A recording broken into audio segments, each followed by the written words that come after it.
વિદેશ મંત્રી એસ જયશંકરે પીઓકેને લઈને એક મહત્વનું નિવેદન આપ્યું છે।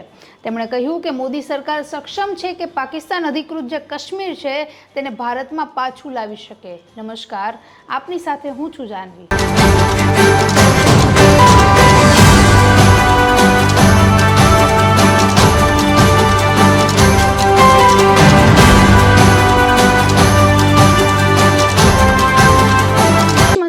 જયશંકરે દિલ્હી યુનિવર્સિટીની ગાર્ગી કોલેજના વિદ્યાર્થીઓને સંબોધ્યા હતા। આ સંબોધન દરમિયાન તેણે કહ્યું કે પીઓકે છે તે ભારતનો જે ભાગ છે તેને ભારતમાં પાછું લાવીને રહીશું। એના સંદર્ભમાં બીજા અન્ય ઉદાહરણો પણ તેમણે પૂરા પાડ્યા કે જે મોદી સરકારના કાર્યોને લઈને કરેલા હતા, જેમ કે કલમ 370।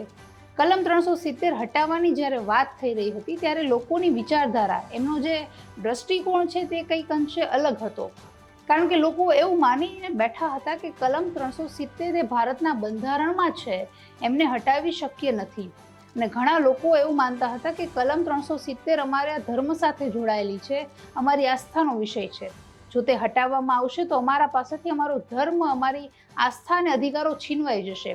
તો આ લોકોની વિચારધારાઓને જે સમજાવીને, લોકોની વિચારધારાઓને પાર કરીને કલમ 370 હટાવી એ ખરેખર અશક્ય વાત હતી, જેને મોદી સરકારે શક્ય કરીને બતાવી।